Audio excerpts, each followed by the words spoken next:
Happy Sabbath. This is a very special and yet unusual camp meeting in several ways. This camp meeting is, as Pastor Herbert has said, the 24th camp meeting we have held here at Red Top Mountain State Park. We started in 1997 right here in group shelter number 2. So we've been here a long time. And as he said, this may be our last year. We shall see in the next few months as we work through some different issues and see if that can work out otherwise. This is also the coldest camp meeting we've ever had here. I don't believe we've ever had to turn the heat on. You may not have been aware, last night we had to actually turn the heat on, and this morning we had the heat on.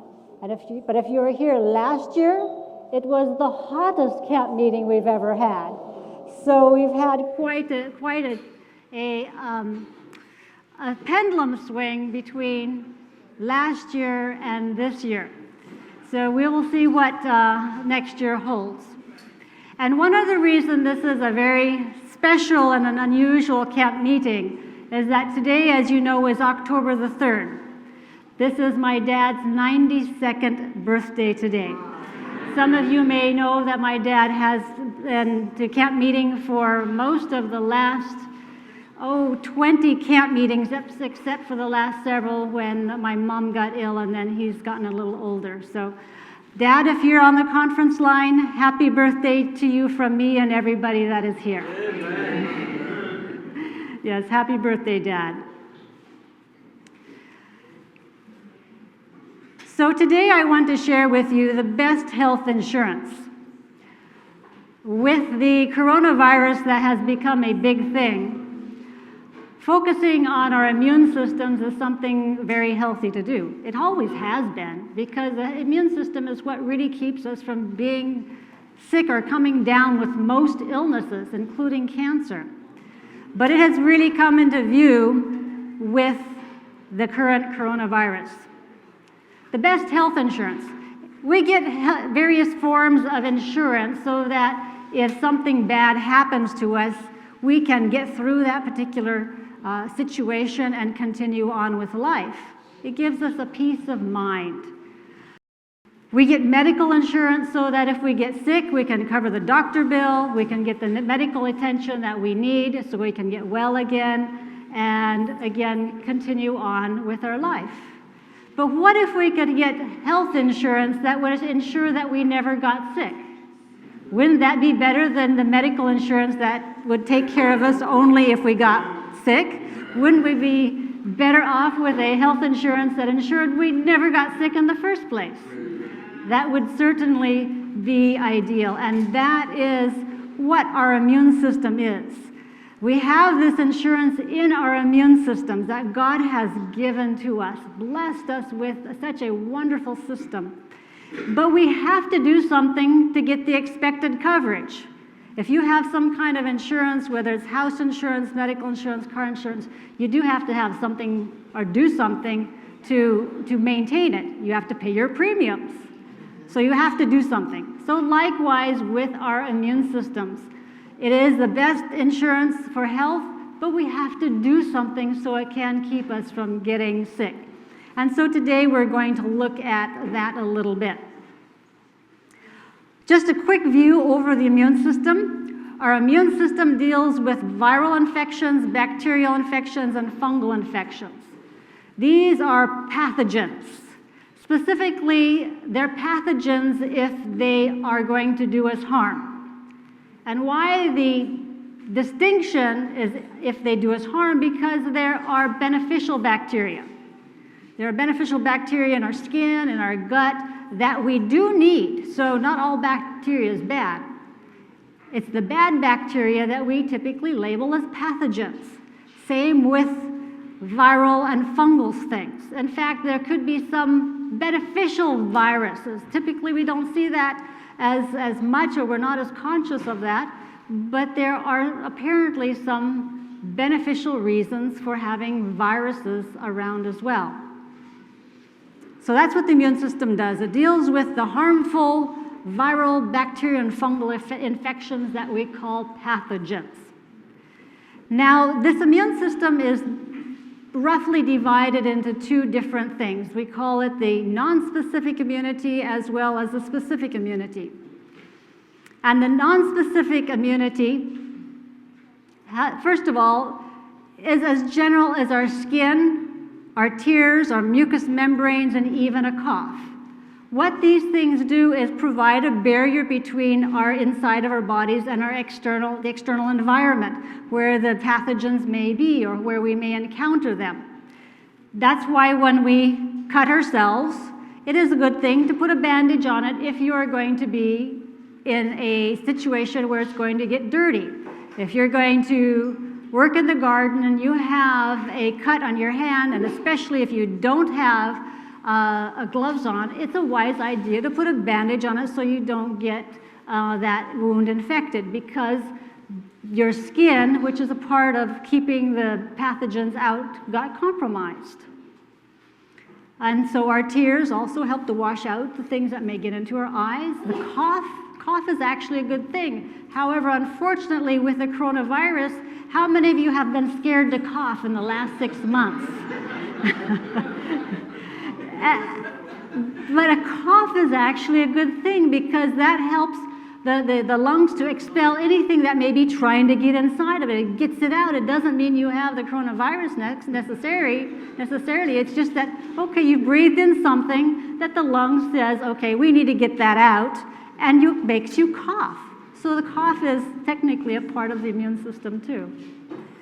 Then we have a whole bunch of other cells and things that make up our immune system. And we can imagine our immune system like a full-fledged army. You have those that detect the enemy. You have those that come out and actually kill the enemy. You have those that mop up after the enemy has died, in other words, take the corpses away. And then you have those that coordinate with messaging systems as to making sure everybody does what they're supposed to do. And then on top of that, make sure that when the enemy is conquered, the immune system, the soldiers, go back to where they are to rest. Because if they don't, they keep fighting when there's no enemy to fight. Do you know who they fight? They fight your own cells. And that's why what we call autoimmune diseases. So just a brief overview of some of this wonderful immune system that we have. We have natural killer cells. These are cells that identify abnormal cells, if they're infected with a virus or even if they've become cancerous. And they release a certain protein in that vicinity, and the pathogen eats it and it kills it. So hey, that's pretty cool. There are the macrophages. Those guys lie in wait for the pathogen, and then if it sees the pathogen, it sends out a trumpet in the form of a protein called cytokines, and that signals others to come in and do the job, kill the enemy, and then the macrophages come along afterwards and clean up the corpses, gobble up the corpses, and make them go away. We have the neutrophils. These are early responders. We talk about in the medical field early responders. The neutrophils in the immune system are those early responders to an invasion.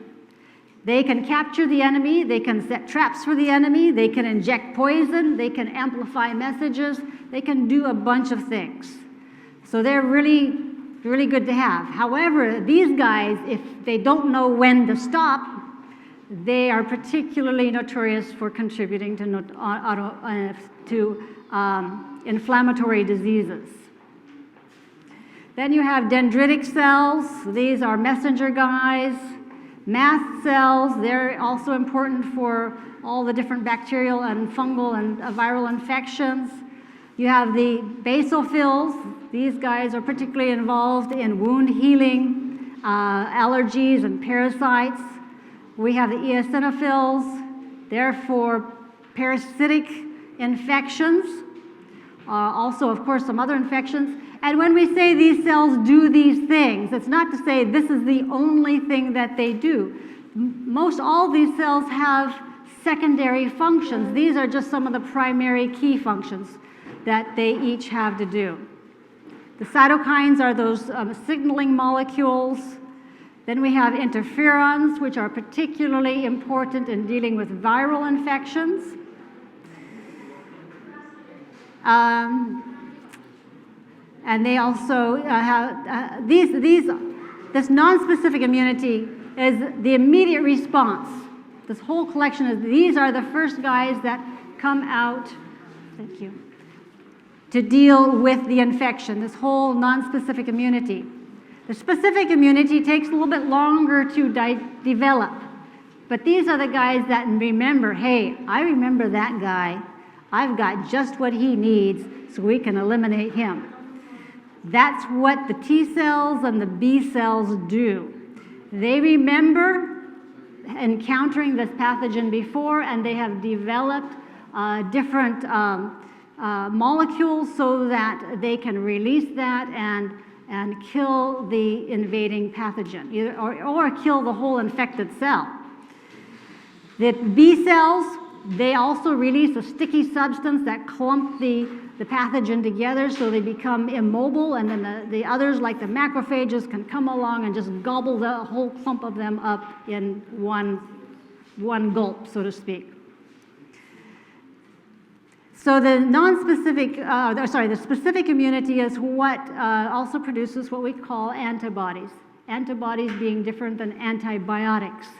The antibiotics that your doctor gives you kills a lot more indiscriminately, whereas the antibodies your body produces, it's for that one and for that one and for that one. So it's a lot more efficient than what the doctor can give you.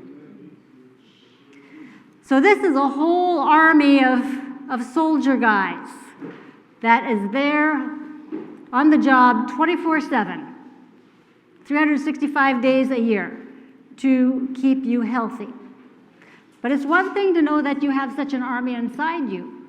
Your job is to keep that army happy and functioning and at peak performance. And that's what we're going to talk about for the rest of my time with you. Okay, first of all, don't overwhelm your immune system. You know, any army, if it gets overwhelmed enough, it's going to lose the battle. Unless there's supernatural interference, of course. But becomes a point that they can be so outnumbered that an army just has no hope. So in that case, reduce the exposure. Reduce the exposure to the pathogens. That's why it's good to stay away from somebody who is sick. If they're coughing in your face, it's probably a good idea to move out of that environment. Just so that your immune system doesn't have to keep dealing with an onslaught of the pathogen. That's why we quarantine those who are sick. That's why staying home when you're sick is a good idea, not just for you, but for others that you hopefully care about too, that you don't want to get them sick. It's also the method that was used in the Bible, that Moses used. Numbers chapter 5, verse 2 says, "Command the children of Israel that they put out of the camp every leper and every one that hath an issue, and whosoever is defiled by the dead." In Leviticus 13 and 14, those chapters deal with a number of instructions on how to deal with the plague of their day, which was leprosy. Leprosy was their plague. That was their thing. And Moses received a bunch of instructions as to how to identify whether it was a dangerous thing or not a dangerous thing. And if it wasn't a dangerous thing, they might be just told, well, if we're not sure, okay, quarantine for 7 days and we'll look at it again. Or if it was not bad, then it's okay. But if they had the disease of leprosy, then they were separated from the rest of the individuals of the camp.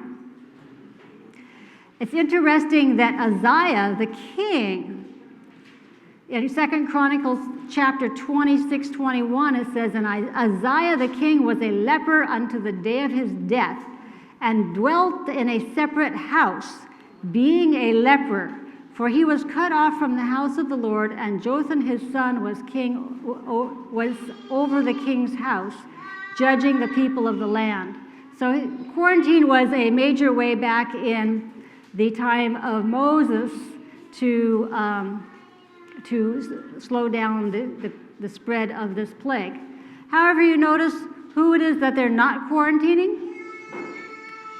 The healthy. They're not quarantining the healthy. It's somebody that has some particular sign of the plague or some other issue. That's who they're separating. They're not telling everybody else to go, oh, sit in your tent for the next 14 days because we don't know anything about what's going on. It was if you had a reason, then yes, okay, fine, quarantine. Yes. And it's interesting, in Leviticus chapter 13, verse 45, it says, and the leper in whom the plague is, and see, you notice the Bible refers to the leprosy as plague, his clothes shall be rent and his head bare, and he shall put a covering upon his upper lip. That must be the first incidence of a mask. And he shall cry, unclean, unclean. But I found that interesting. He shall put a covering upon his upper lip. So maybe they had to wear a mask at that time too for them. That's often how it is depicted in pictures, that they had their face wrapped. No, they weren't covering their nose, just the upper lip. So that, well, we'll deal with that in a minute maybe. Hand washing and sanitation. You know, we should have been doing hand washing from a long time ago. The Bible talks about hand washing quite a bit, but it's one of the best sanitary measures that you can do, hand washing.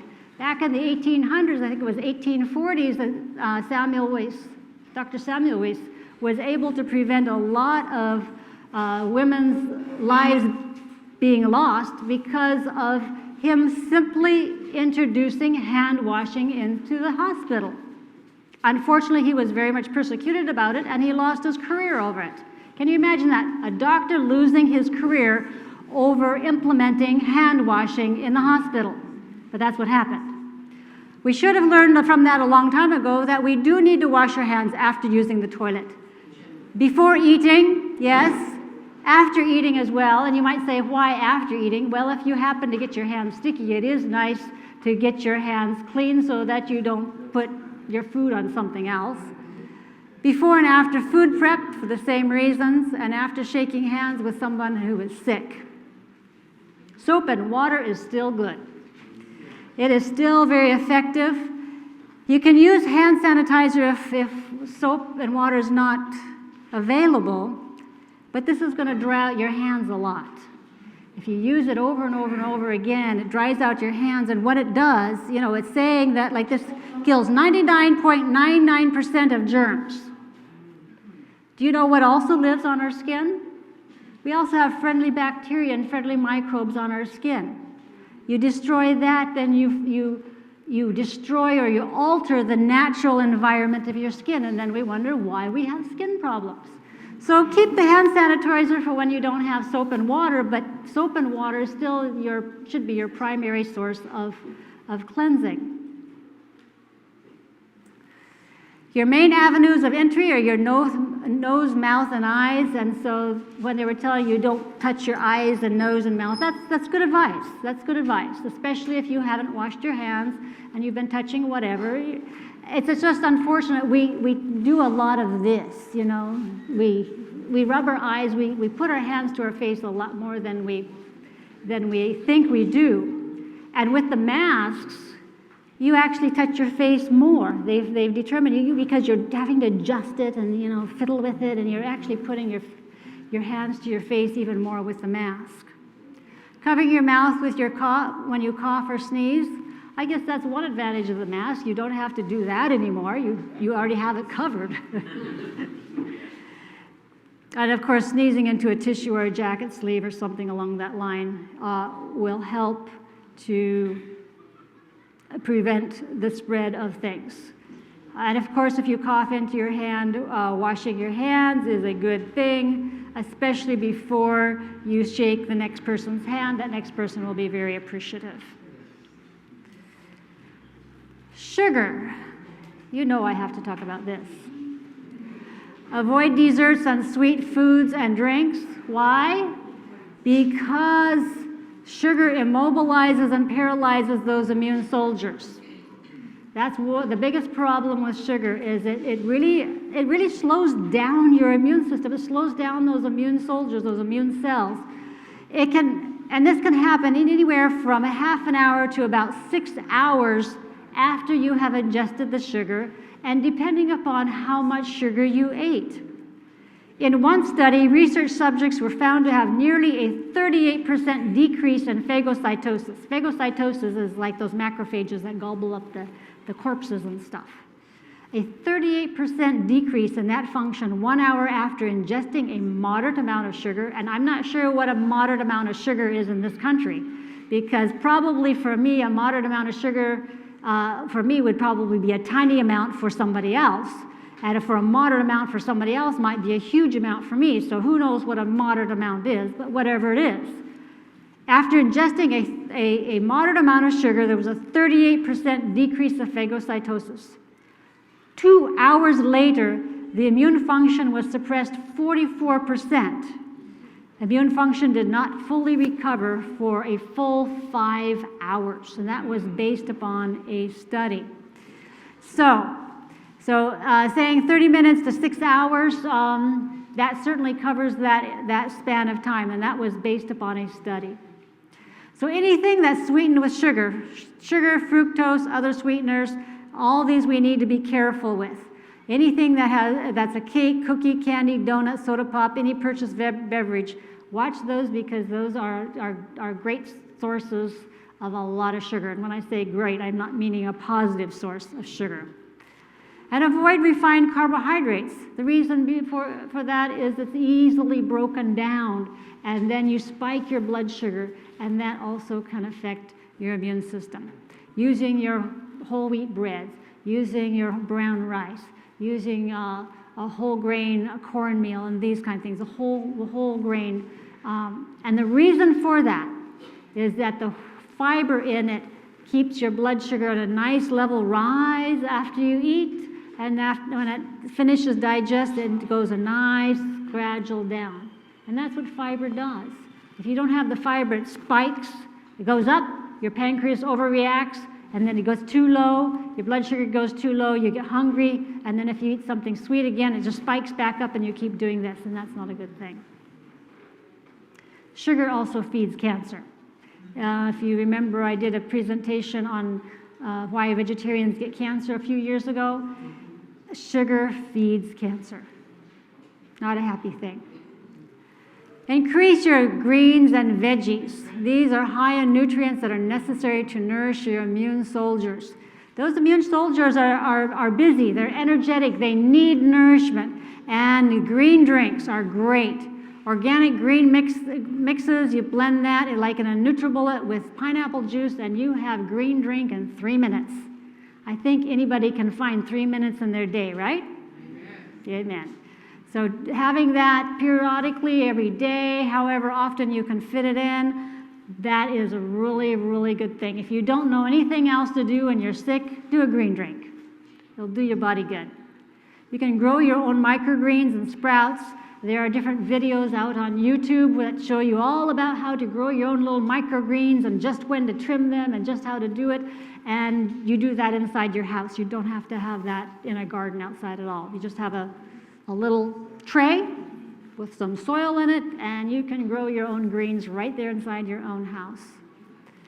And of course, you grow a garden for the other things as well that's fresher and more nourishing. Avoid dairy products, because dairy is very notorious for producing mucus, especially in your respiratory system. You do not want to put mucus in your respiratory system with this coronavirus. It's because that's the coronavirus is where it goes down into and gets trapped down inside there. So avoid dairy, Dairy also increases constipation, which increases just the load of toxins that your immune system has to deal with. And we don't want to overwhelm our immune system, as we just talked about. We need to make life a little easy. We don't have to completely isolate the immune system, and it's not good to isolate your immune system. Actually, our social distancing is not healthy for the immune system. Our sharing of bacteria between us helps to keep our immune system strong. The sharing of maybe viral exposures, that interaction helps the immune system to be aware of what's around us, to be able to react appropriately, and when we isolate ourselves from that, it no longer has that stimulation to do that. So that level of stimulation or interaction of our immune system is good. It's when it becomes excessive, that's not the positive thing. Also avoid meat, because that contains viruses and pathogens which can contribute to your immune system burden. Also, it is interesting to note that the coronavirus, whether or not it can actually become transmitted by the meat is unclear, but the virus has a much higher incidence among meat packing employees.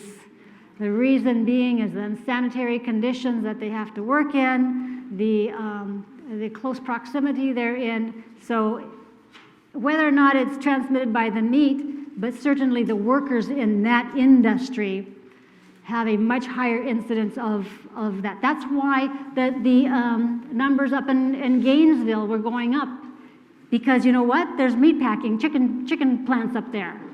And so that's why the numbers for the corona thing was going up, because of those plants up there. Vitamin C. This encourages the production of more immune soldiers and protects them from damage. Sounds like a good thing, doesn't it? We get more of them going, and we keep them from being damaged. That's a great thing for an army. And you know, interestingly, in China, they started to use vitamin C IV. In a clinical setting, they would inject, or I should say, put into your bloodstream vitamin C through an IV line. And they were putting in somewhere between 10,000 and 20,000 milligrams of vitamin C. And this was being administered to the severely ill ones. And from what I understand, they were having tremendous success, even with the severely ill ones, by this vitamin C IV. But of course, you don't hear of that being an option here in this country, that you would go for vitamin C IV if you're sick. But if you can find a doctor that is willing to do that, that is a good option. There are some alternative doctors that would be willing to do that as well. But we as humans do not make vitamin C. We and guinea pigs and a couple other creatures are the only ones that don't make vitamin C. And so we have to get it from outside sources. If we made vitamin C, we should be making between 4,000 and 10,000 milligrams of vitamin C a day. That's a lot of vitamin C. And that depends to a great extent on whether or not you are stressed, you're injured, or you have an infection. The more stressed you are, the more vitamin C your body should be making. If you're injured, the more vitamin C you should be making. But since we don't make vitamin C, we have to get it from our food sources, which is mainly fruits and vegetables. And even today, though, with the amount of vitamin C that is in current fruits and vegetables, it's really you're going to be pushed to get 4,000 to 10,000 milligrams of vitamin C just through your diet alone. You almost have to supplement it in order to get that level of vitamin C. We do live in a degenerate world. The plants are not as they used to be, so therefore it is likely that in the Garden of Eden we could have gotten all that we needed through the plants. And of course in the Garden of Eden we were not going to be subject to the infections and the injuries and so forth that we are today. So it probably would have evened things out. Today, a maintenance dosage of vitamin C, we could see that as about 1,000 milligrams. And a therapeutic dosage would be about 2,000 to 10,000 milligrams. Guava is one of the highest sources of vitamin C, and a guava could have up to 300 milligrams of vitamin C. So, unless you're eating at least 3 guavas that are very high in vitamin C, we're probably not, it's going to be a little tough to reach some of that just by fruits and vegetables alone without supplementing, especially once we get into the therapeutic levels. Take to bowel tolerance, which means that you start to have a little bit of a loose stool, and then you know, okay, your body has enough. However, you can adjust this dosage of when you take it and help things out. So in other words, don't try to take 10,000 milligrams of vitamin C in the morning and think you're great. Instead, take 3,000 maybe in the morning, 3,000 at noon, 3,000 in the evening, and space it out. And that way you will have a lot less issues with bowel tolerance. Usually it's interesting when you are sick, you can take 10,000 milligrams of vitamin C a day and not have a problem. If you're healthy, you might start getting bowel tolerance maybe around 4,000, 6,000 milligrams if you're taking that amount every day, day after day.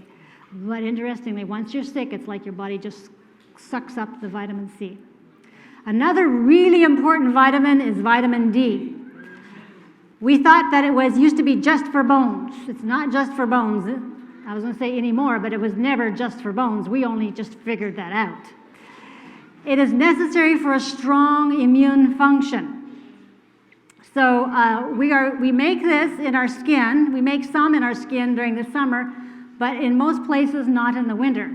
Unless you live south of a line between like Atlanta and Los Angeles, unless you live south of that line, you're probably not making enough vitamin D in the wintertime. If you live anywhere north of that line, you're probably not making enough vitamin D in the wintertime.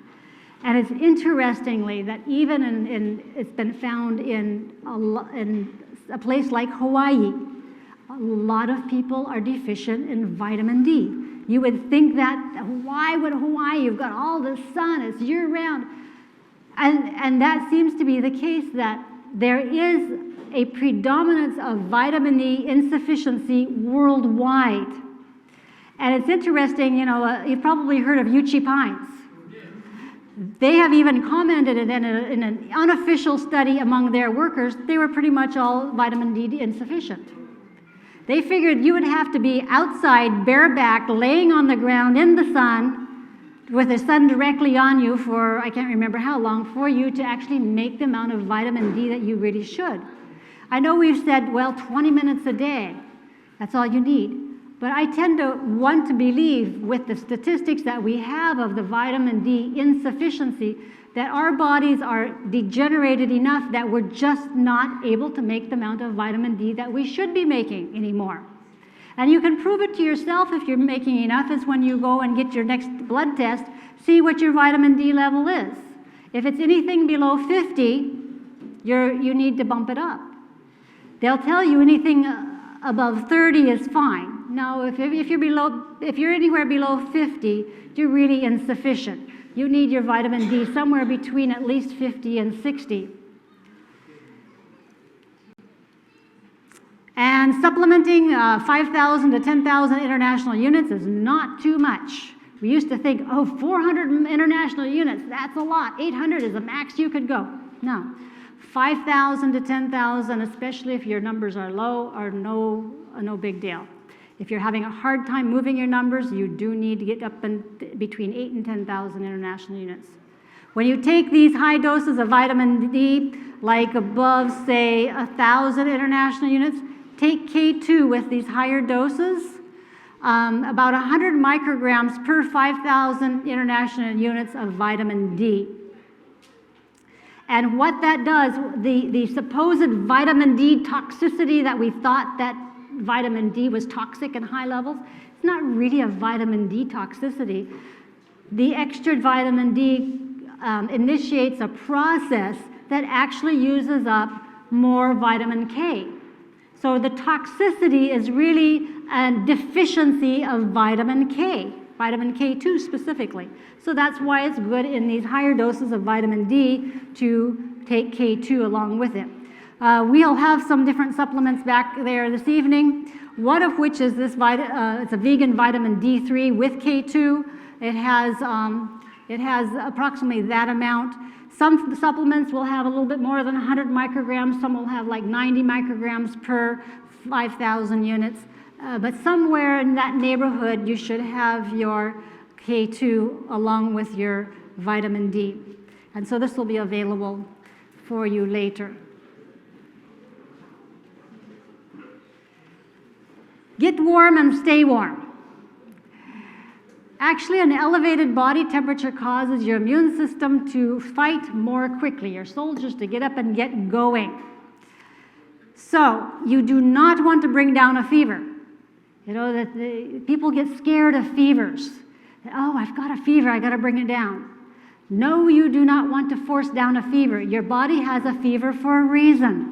Your body has a fever because that is one of the key ways of stimulating your immune system into a faster activity. So you do not want to bring down your fever artificially. And when I say artificially, by say Tylenol or some other thing like that, or aspirin, you do not want to do that. Especially if that fever is less than 105 degrees. If it gets up around 105 and above, you could do a tepid bath, and that's fine. Anything below like 104, instead you want to actually warm up even more, because then it transfers your body from a heat conservation mode to a heat dissipation mode. And one of the ways you know that is when you start to sweat. If you get yourself warm enough when you have a fever, if you warm yourself up to the point that you start to sweat, that's a very good thing. You have changed your heat conservation, which is, you know, when you have a fever, you often feel chilly, even though your skin is hot, you feel chilly on the inside. It's like a heat conservation mode. You're keeping the heat. But the sweating is a heat releasing mode. And you want to get it into that by getting warm. We can do this in a variety of ways. Hydrotherapy is really great. A fever treatment in a hot tub for 20 minutes will often get that into a heat dissipation mode. A hot foot bath for 40 minutes. It takes a little longer if you're just doing a hot foot bath, but keeping your feet in hot water. That I've also been able to break fevers with just a hot foot bath.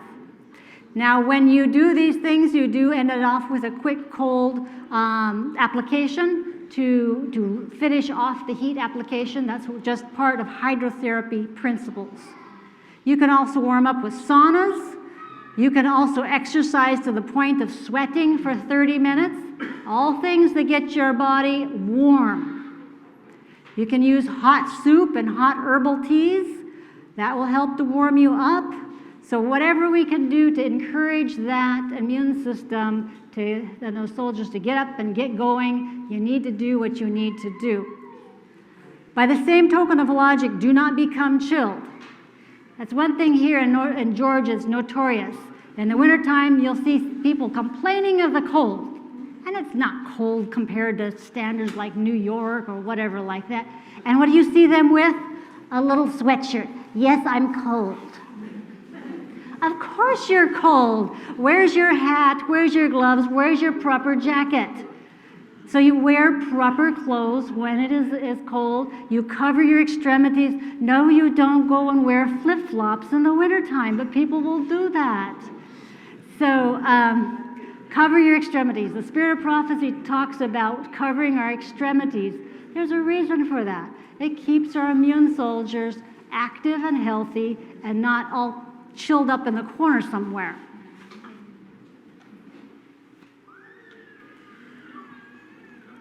As far as even dealing with the virus, if we should get the virus, we can use not only these heating treatments for the virus, but we can use other things such as like alternating hot and cold showers to stimulate the circulation, stimulate the immune system to a greater activity.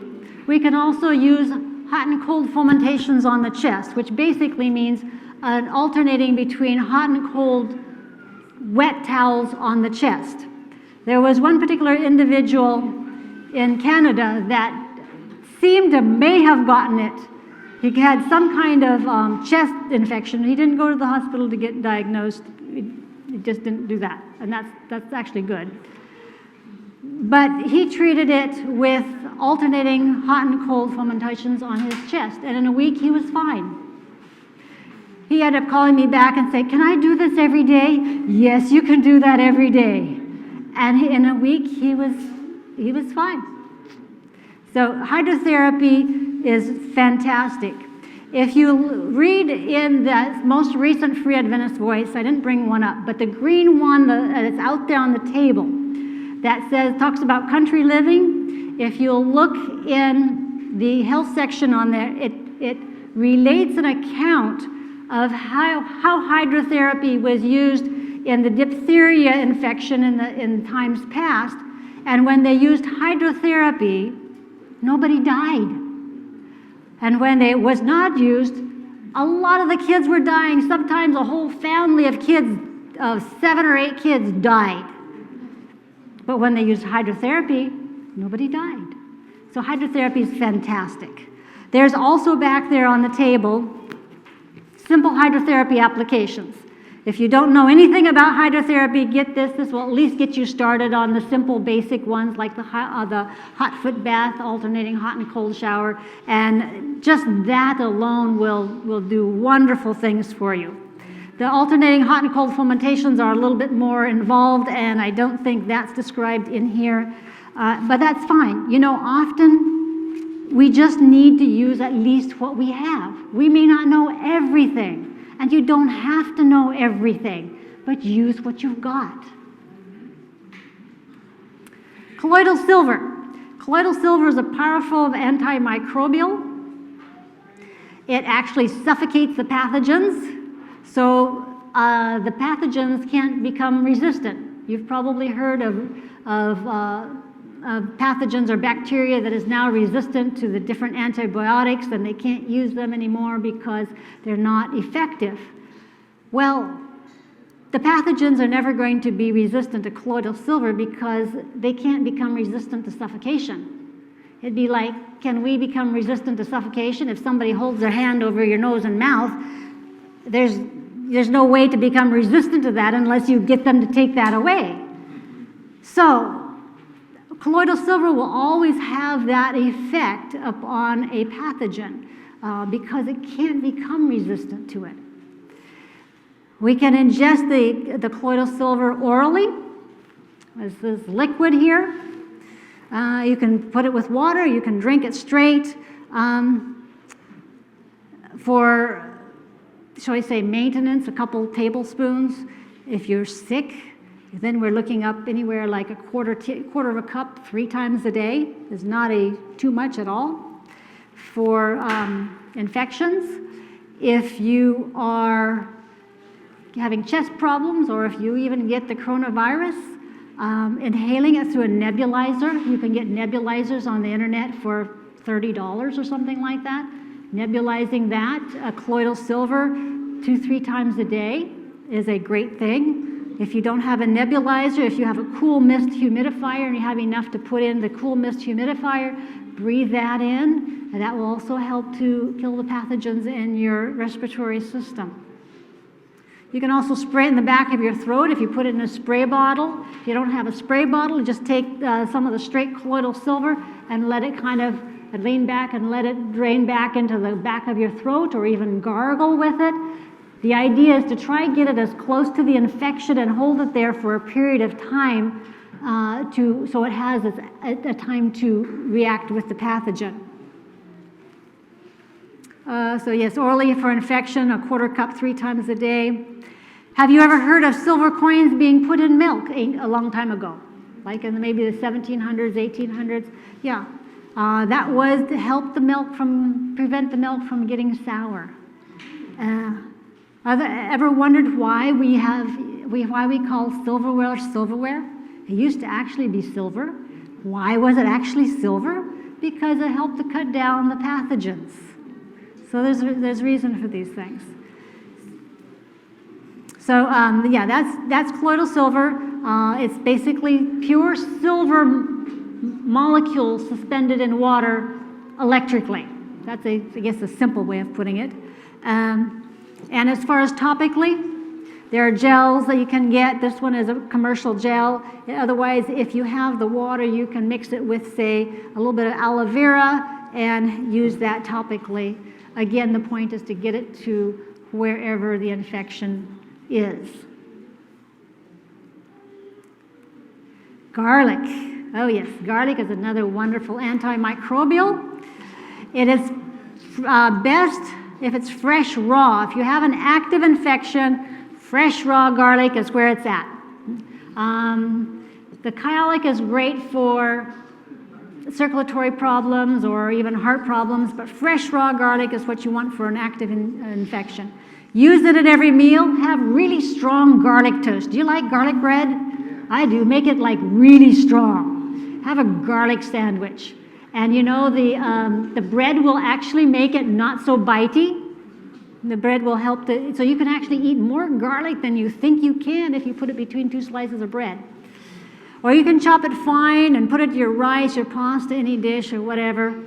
Make sure it's a big clove of garlic, not one of these little dinky things. Make it like the size of your thumb, a nice big clove of garlic every time you use it. Most commercial preparations are not as good for an active infection. A possible exception to that is a preparation called Alamed, that it is said to be as effective as fresh raw garlic. Now, it's not very cheap stuff, but the reports for some of that is that it can do some pretty amazing things for infections and things that are otherwise hard to heal. Onions also are really great. You can do a couple different things. You can make onion water, chop up the onion, then dice it up, put it in a cup or a container, fill it with just enough water to cover the onion, let it sit overnight, then in the morning drink the onion water. You can use the onion still for cooking, but drink the water. That's pretty potent stuff. Another thing that you can do if you should get the virus, chop it up again. Of course, you'll peel it. You'll peel off this outer skin.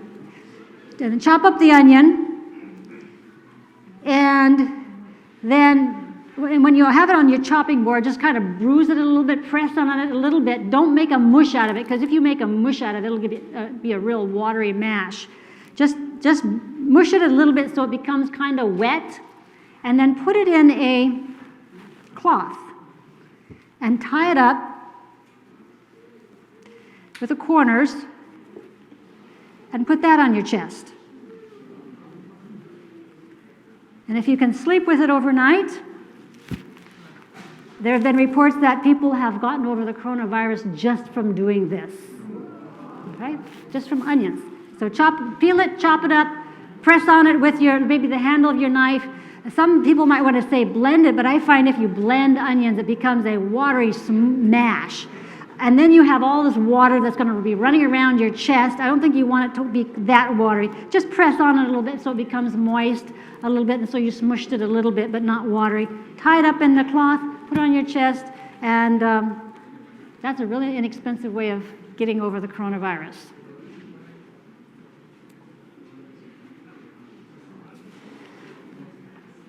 Immune boosters. We have an immune booster that we do have at the office here. It's called an immune stimulant. I use it quite a bit for if you feel like you're coming down with anything of anything. Pastor Herbert and I have averted so many illnesses with just doing that. It's incredible. So the immune booster is really great. And for the environment of the coronavirus, the combination of that with one specifically for the lungs has been a great combination for preventing the virus.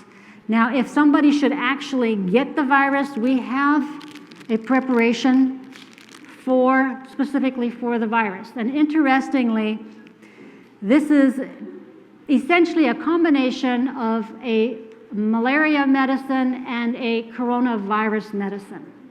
Did you know that HIV is basically a coronavirus too? Basically is. So it's not a terribly foreign virus, but we haven't had a lot of people that have actually gotten the virus so that we can test to see how well it works, but the few that have actually, I have had reports on, have been able to get their case under control in a couple days.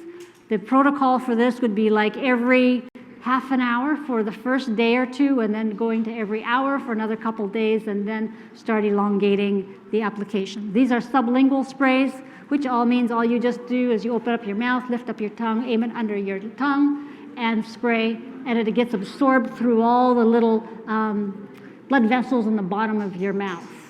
And so it gets into your bloodstream really, really quick.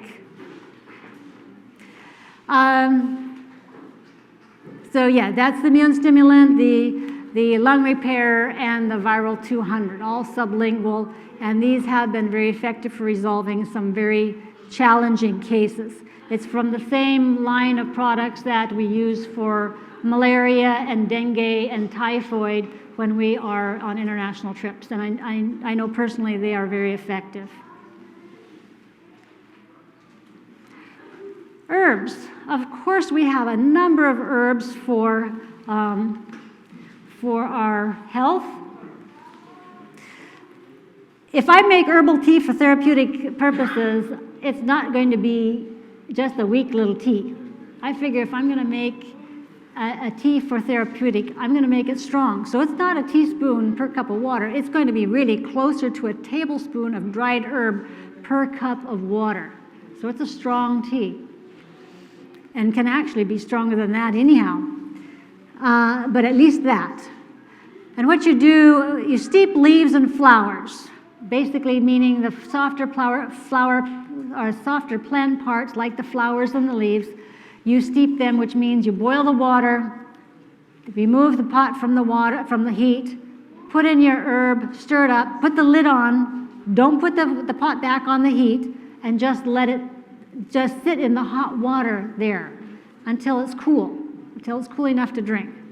You simmer roots and stems, so you boil your water, put your roots or stems in there, and let it simmer for at least 10, if not 20 minutes. Usually that's the standard. Then, of course, covered. And then after that time, you remove it from the heat and let it sit until it's cool. And so I encourage you, if you're making tea, go ahead and make it strong. If it's for therapeutic purposes, make it strong. And so drinking 4 cups a day is a good thing, especially if you are sick. You should be taking in that neighborhood, not just 1 cup a day. A quart a day is really more along the line of what should be done. And so there are a lot of different immune stimulating herbs or immune supporting herbs, and it's not that you have to take all of them. It's good to take more than one, but to say, okay, I've got all of that I've got to take at one time. No, you don't have to take all of them. Instead, choose ones that seem to fit your situation the most, and I'll give you an example. Okay, say for instance, ginger. Ginger can help support the immune system, but what it also does is it helps to stimulate the circulation. If you tend to have poor circulation, this would be a great one to choose because it's not only helping your immune system, but it's helping your circulation as well. Okay, so for instance, turmeric. Turmeric is another great one for your immune system. It's also a great anti-inflammatory. So if you're one that has arthritis, this is probably a good one for you because it's not only helping your immune system, but it's helping your arthritis as well. Another one such as like Pararco. So bark of a plant, a bark of a tree, so you'll be simmering that. And that one is great for skin problems, cancer, candida problems. That usually has to do with your gut issues. So if you tend to have digestive issues, or if you have skin problems or cancer, hopefully you've already started this anyhow. But otherwise, if you're wanting to boost your immune system and you have some of these other issues like with digestion and skin, this is maybe one to choose especially for you. Chaparral. Chaparral is a great one. Has a nice strong smell, that one. It's one of the best cleansing herbs as well. So if you say, I want to do a cleansing along with it's boosting my immune system, this is a great one to do. It also helps to detox people from drugs, including street drugs. Yeah? So this is good. It's one of the best herbal antimicrobials too. One of the best herbal antibiotics, chaparral.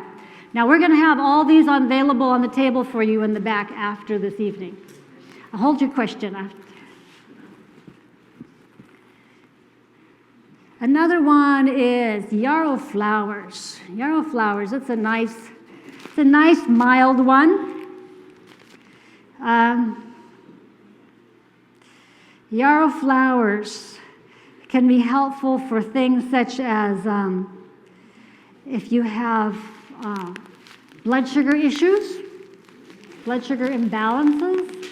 This might be, in addition to wanting to boost your immune system, this might be the one that you might choose. Yarrow flowers. It's a nice mild one. As strong as the chaparral is, this is very mild. So probably if I was giving something to children, I wouldn't choose the chaparral. I would choose something a little bit less strong. I'll give you a suggestion here in a second. Burdock root. Burdock root, this is good. It's also good for helping to balance hormonal issues. So if a person tends to have a little bit problems with hormonal balance, maybe burdock is your herb of choice to also boost your immune system. Now this one is in powder, so you can still make a tea with it, but you can also dump it in your green drinks. So you get not only your green drink, the one I talked to you about that you put with pineapple juice and you NutriBullet and you can have it in 3 minutes. Yeah, put a teaspoon of this in it too, and it all goes down. Siberian ginseng. Siberian ginseng is also called eleuthero. If you ever look it up, it's also called eleuthero, Siberian ginseng. It's an adaptogen, which means it helps us to deal with stress. So if you tend to live a stressful life and you're wanting to boost your immune system, maybe this is the herb for you. It also helps with depression and fatigue. So if you're dealing with depression and fatigue also, this might be a good one for you. Chlorella, I don't have that one. We're going to have more of that back in stock in a week or so. That's just a plain good nourishing herb, and it's good for your eyes as well, as several of us have been able to attest to. Chlorella. Astragalus, I don't have that, but that helps to just plain build your immune system. If you tend to just have a plain weak immune system, that may be one of choice for you as well. Lemon balm is good for, I don't have that one to show you, but lemon balm is good for insomnia, nervousness, depression, hypertension. So that would be a good choice for you on that one. Elderberry flowers. You can either get the flowers or get the berries. The berries you'll want to have in some kind of cooked preparation. You don't just go out and eat the berries. So usually they'll be in some kind of syrup or something if you get it. Otherwise, you can use the elderberry flowers. This is a mild tea, so maybe for children this would be a lot more mild than something like chaparral. Chaparral is a little bit strong. And this was good also for just respiratory. This is kind of a more specific herb also for respiratory issues. Elderberry flowers. And echinacea. Echinacea root. It's a classic immune stimulating herb as well. And typically this is just one of those go-to herbs for building your immune system. Echinacea. Golden seal, it is up here, but I typically don't use golden seal much because it has gotten so expensive in the last few years, especially the root. You're talking of like in excess of $100 a pound. So yeah, It's a very expensive one. And we have a lot of other things to choose from, so we don't have to have golden seal root in order to get well. But it's there. Then we have essential oils, things like oregano oil, which I would call like the big guns. That one you do want to typically dilute before you take it because it is so, so strong. You don't even want it to touch the inside of your mouth. It's so strong. But that one is a big gun for an infection. Again, these will be available for you later this afternoon in the back.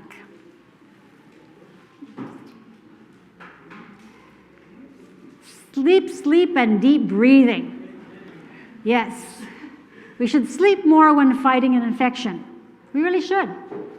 Because those soldiers are taking a lot of energy. Have you ever noticed you often feel tired when you're fighting an infection? When you're fighting a cold, you feel tired. The reason being is your immune system takes a lot of energy. It takes a lot of energy to get that army going and operating at top speed. Or have you ever wondered, well, why am I feeling so tired? I thought I got enough sleep. Maybe you have encountered an infection and your body is fighting it off. It's doing a good enough job. You're not getting sick and you're not getting the symptoms, but that doesn't mean your immune system is not fighting at full speed to keep you from getting sick. So if you're unexplainably tired, and especially if there are other people around you that are sick, but you haven't gotten sick, but you're feeling, I'm tired, get some extra sleep because your immune system needs it. Give yourself some time to get sufficient sleep. That's really, really important when recovering and supporting your immune system. Fighting an infection takes a lot of energy. It really does. So if you feel tired and you need that extra sleep. So make sure you get that deep sleep, you get sufficient sleep and not shortchanging. Deep breathing also helps us to open up the lungs and bring in oxygen. When we don't sit up straight and we don't exercise, the lower part of our lungs don't get as good of an exchange of air, and it sets up the environment for a respiratory problem like the coronavirus. So exercising, doing the deep breathing exercises help to open up that lower part of the lungs so that it can get the exchange of oxygen going. Oxygen is, along with food and water, are some of the key essential needs of your cells to keep them alive and healthy. Food, water, and oxygen. Those are some of the primary components of your cell's need. So we need to get in that oxygen. Unfortunately, with all the masks that are being used these days, it is a statistical fact that when you use a mask, your body oxygen level is lower. It's a statistic. The doctors know that. When the surgeons go in for surgery and they have a couple hours surgery, when they come out, their blood oxygen level is down from what it was before. So, everybody is free to do whatever they want, but when you are in an environment that you really don't need the mask, I encourage you, don't wear it. Especially if you're out in the woods walking around, there's no need for you to be wearing the mask. Or even riding along in your car, especially if you're by yourself or you just have your family there. Why would you need the mask? Who else is there to infect you? All it is reducing your blood oxygen levels. And there are some theories that indicate a significant amount of diseases, including cancer, is to some degree or a great degree an insufficiency of oxygen at the cellular level. That's a serious thing. And here we have millions of Americans wearing their masks almost 24/7, bringing down their blood oxygen levels because of fear. So I'll leave it at that at the moment. But our bodies need oxygen. They really do. Our lungs need oxygen to be healthy. Other supplements. Magnesium is a great supplement for a variety of things. It's also good for your immune system. It's great for your muscles, muscle cramps. 500 milligrams a day of magnesium is a good thing to consider. Zinc at 80 milligrams a day at the onset of illness. In other words, you're not taking 80 milligrams of zinc for the rest of your life, but at least while you're at the get-go of the illness, bumping it up is good. Iodine at 12 milligrams per day, according to Dr. Guy Abraham.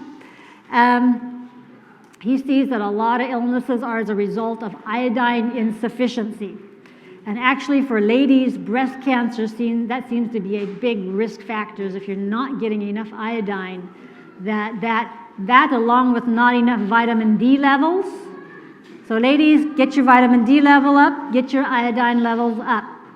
Lugol's iodine, we think we have 1 or 2 bottles in the back, is available. If we run out, we can always get more. But 12 milligrams of iodine is like 2 drops, not dropperfuls, 2 drops of 5% Lugol's. And there is an iodine test that you can get. The website seems to be a little funny, but there's a phone number there as well. Selenium at 400 micrograms a day is good. And of course, with iodine, if we're dealing with cancer, not just a prevention of cancer, that would be bumped up quite significantly over the 12 milligrams. Prayer and peace. Pray that the Lord makes your efforts effective. There are a lot of things that we've looked at. We've looked at probably at about 15 different things that you can do to help your immune system. I'm not saying that you've got to do every single one, but you have enough tools in your toolbox that you can keep your immune system quite healthy. And again, I encourage you to look to your greens. Avoid the dairy products, avoid the meat. Look to your greens, the whole grains, these kind of things. That's a great platform to start from. These other supplements are on top of that. You don't take supplements, but ignore your dietary. Your dietary is your foundation. Really try to do a whole plant-based diet. When we say whole, I mean not the refined foods, the whole grains, the vegetables, the fruits, those kind of things. But we need to pray that the Lord makes our efforts effective, because that's who makes our efforts effective. Okay? And I think that somebody alluded to that earlier, that it's when you pray. That's why, I think it was actually Pastor Williams that was showing, that's why you need to come to church. Because if you realize that you can't do it yourself. So therefore, our immune system may not be able to do it itself, and you may not be able to do all the help that it needs to, but the Lord certainly can make it so. Amen. See Him as a loving creator in control of your life. Think positively. Imagine your immune soldiers energetically fighting with the help of the Creator. And that may sound funny, but you know what? You can change your body chemistry, at least to some extent, by what you think. You know, you can change the serotonin levels in your brain by whether or not you think positively or negatively. Serotonin is the brain chemical that makes you feel relaxed and happy and cheerful and not irritable and not angry at everybody. You can alter that brain chemical in your brain, in other words, the levels of it, by how you think. So, let's use our imaginations to get our immune soldiers up and going and get them fighting and energetically going, and they're doing what they need to do and conquering the enemy. Don't wallow in the thought of being sick. Don't think, oh, if I go out, this thing is going to jump on me and I'm going to be sick and I'm going to die. No, don't think that. Don't let fear of getting sick take a hold of you. Do not. But that's what we find today. People are so fearful, and that alone suppresses your immune system. That makes you depressed, which also suppresses your immune system. Because your body responds physically responds to your thoughts. So keep that in mind. Don't let this fear get you out of being faithful or full of faith toward God as being a loving creator, and that he has endowed us with a wonderful immune system that will do what it needs to do once we pay our premiums for our health insurance. Water, I got to make sure and mention water. Water just helps to flush out toxins. Toxins is something that the immune system has to deal with too. So we don't want to burden the immune system by having a buildup of toxins in the body to have to deal with. How do we do that? How do we cleanse the outside of our body? We take a shower.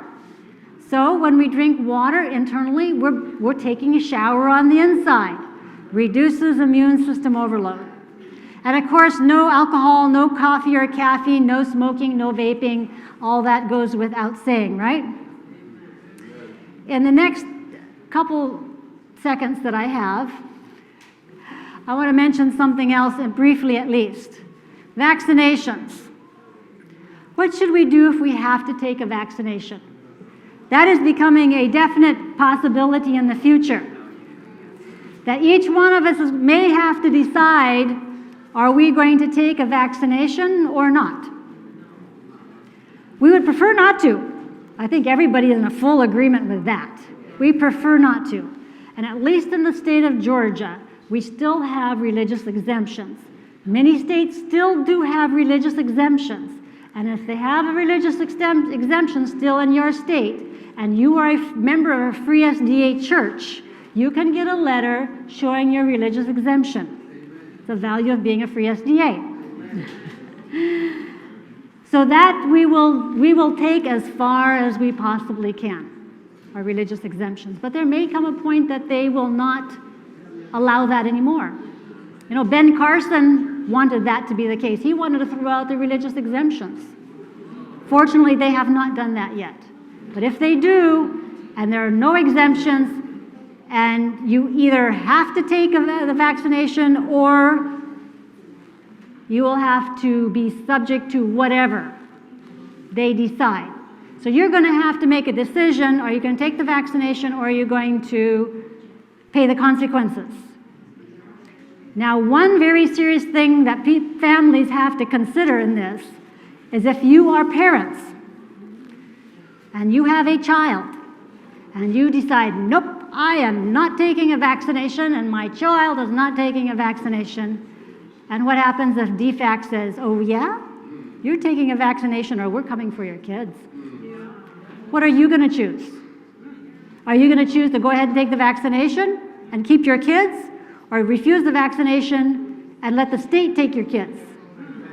What is worse? Neither are good, but you're going to have to make a choice. The choice is going to be made for you if you don't make a choice. But what are you going to choose? What is the better of the two undesirable things? You see, there are things that you can do to lessen the effects of the vaccination. Pastor Herbal and I have had to deal with this already in times past, just in foreign travel. Yellow fever is a vaccination that is required by certain countries. If you don't have a yellow fever shot, you're not getting in that country. And we have had to make that decision before. But you can do things so to lessen the negative effects of a vaccination. The top one is charcoal. Taking charcoal internally and externally. Before you go get the shot, take a couple doses of charcoal. We're talking of doses that's either a tablespoon of powder or 4 of the capsules. Take it internally at least once, if not a couple times, before you go for the vaccination, as well as throughout the rest of the day after the vaccination. Put a charcoal poultice over the site of the infection as well, right after you get out of the clinic. That will help to draw whatever cocktail they put inside that thing that may not react very well with you. So you can even have that ready. Doesn't maybe have to be a huge one if you don't have everything ready. If you even just have a capsule that you can pull apart and put a little on the Band-Aid and moisten it enough to keep it there and put it over the injection site, at least something to get you started until you get home, and then you can put a full-blown big plaster over a big poultice over the injection site. Another thing that can be done is a cold compresses over the injection site. That helps to slow down circulation, therefore it keeps the material more in a centralized location. The vitamins that we talked about vitamins D, C, E, minerals such as zinc, magnesium, all these things help to support the immune system. Take turmeric or curcumin, which is an anti-inflammatory. You can also take, well, we talked about vitamin C. At this time, you do not want to take immune boosting herbs. At that point, I would not take echinacea. I would not take an immune booster because you do not want your immune system to react in any tremendous way to that vaccination. That's the problem, is when it overreacts, then you get an autoimmune reaction. You don't want that. You want to keep the immune system somewhat quiet, so you don't want an immune booster. You don't want to be taking like medicinal mushrooms and echinacea and some other things. Anti-inflammatories are fine, like vitamin C and turmeric and things like that, but not immune boosters. Or beta-glucan. Don't take golden seal either. And that will help to keep you from overly reacting in a negative way to that infection. What I have for us today, as I close, is that I have a health brochure, and some of you may have gotten it already. It was sent out once before, but hopefully the presentation has highlighted some of the specifics of what is contained in this health brochure. The best health insurance. It at least summarizes what we have talked about today, and you can use it for yourself, your friends, your family, or whoever you want to give it out to, that's fine. But for you today, I've also included what to do if you're forced vaccinated. And it gives charcoal plus 15 different things that you can do if you are vaccinated and you really didn't want to get that vaccination. Things that you can do so that you don't react in a negative way to that vaccination. Because keep in mind, as I think as Elder Shipowick mentioned yesterday morning, we know what the mark of the beast is. It has to do with the Sunday law. It has to do with God's law. Does that mean it has to do with a vaccination? No, there's nothing about a vaccination in that phrase. It's all about God's law, about God's Sabbath. So you can't say that the vaccination is the mark of the beast. It's something we don't like, granted, but it's not the mark of the beast. However, some people may make you feel that it is, but it's not the mark of the beast. But it's something that can negatively affect your health. But you have to weigh that against the consequences if you elect to refuse it, and it is required. So it's all a personal decision. Hopefully today, though, you have been armed with enough material that you can make decisions, intelligent decisions, keep your immune system up and running so it can keep you from getting sick in the first place. But also with this information, you can feel confident that you can make a decision, even if you do decide that I'm going to go ahead and take this thing because I can't live with the consequences, or I don't want to live with the consequences. The consequences are worse. How to make sure that your body doesn't react negatively to it. And so you'll have that today. This is just a picture of Red Top Mountain State Park from somewhere here along the lake. Hopefully we've had at least a minute or two to enjoy the beautiful scenery, the trees, the lake, and so forth. And if you haven't and you're staying overnight in the cabin, hopefully you'll spend a few minutes maybe in the morning enjoying some of the beauties of nature.